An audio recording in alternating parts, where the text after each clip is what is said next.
اقوام متحدہ کی جنرل اسمبلی کے 77ویں اجلاس میں امریکہ سمیت کئی ممالک نے پاکستان کو سیلاب کی تباہ کاریوں سے نمٹنے اور متاثرین کی بحالی میں امداد کی یقین دہانی کروا دی ہے، لیکن اس امداد کا حصول پاکستان کے لیے کتنا آسان یا مشکل ہوگا، بتا رہے ہیں نیو یارک سے ہمارے نمائندے علی عباس۔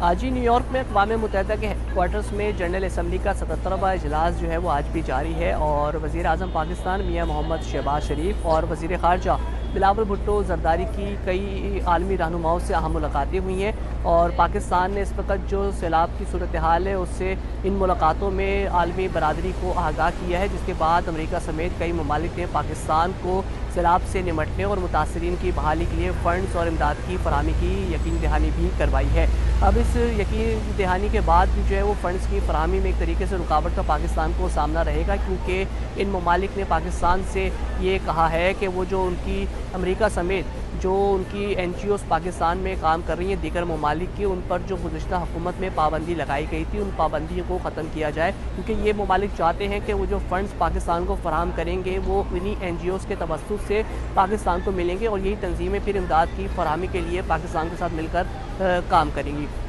اب یہاں ایک معاملہ یہ آ رہا ہے کہ حکومت پر ایک طریقے سے دباؤ بھی بڑھتا جا رہا ہے، کیونکہ پاکستان کو جس طریقے سے سیلاب کے بعد بہت سارے مسائل کا سامنا ہے اس سے نمٹنا بھی بہت ضروری ہے، اور متاثرین کی بحالی بھی جلد از جلد ضروری ہے، لیکن ان امریکہ سمیت دیگر ممالک نے جو شرط رکھی ہے کہ این جی اوز پر پابندی ہٹائی جائے، یہ فیصلہ ابھی فی الحال جو ہے وہ نہیں ہو سکا۔ اس سے قبل بھی جو ہے وہ 2010 اور اس سے گزشتہ جو سیلاب آئے تھے اس وقت اقوام متحدہ کی جانب سے پاکستان کو تقریباً $2 بلین کی امداد جو ہے وہ دی گئی تھی، اور اس میں سے تقریباً $1.2 بلین کی رقم جو ہے وہ ڈسبرس ہوئی تھی، لیکن $0.8 بلین کی رقم جو ہے وہ استعمال نہیں ہو سکی، کیونکہ اس وقت کی جو سندھ حکومت ہے انہوں نے اقوام متحدہ سے یہ کہا تھا کہ یہ رقم جو ہے ان کو براہ راست جو ہے وہ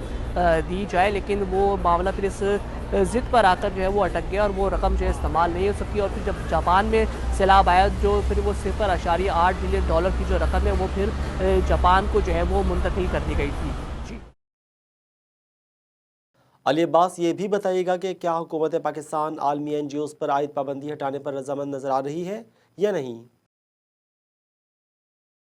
جی بالکل، جیسا کہ ابھی اجلاس چل رہا ہے اور کل جو ہے وزیر اعظم شہباز شریف جو ہے وہ جنرل اسمبلی سے خطاب کریں گے، اور ان کی کچھ مصروفیات بھی مزید ہوں گی، کئی اور اہم ملاقاتیں بھی ہونی ہیں، تو ابھی یہ معاملہ حتمی طور پر کچھ کہا نہیں جا سکتا کہ پاکستان اس بارے میں کیا فیصلہ کرے کہ آیا کہ ان جو این جی اوز ہیں ان پر پابندی برقرار رہے گی یا وہ ہے مکمل طور پر جو پابندی جو ہے وہ ہٹا دی جائے گی۔ لیکن اب سے کچھ دیر قبل جو وائس آف ساؤتھ ایشیا کے نمائندے ہیں فہیم میاں، ان کی یہاں پر وزیر اطلاعات و نشریات مریم اورنگزیب سے ملاقات ہوئی، اور ان سے بھی اب انہوں نے سوال کیا این جی اوز پر پابندی سے متعلق،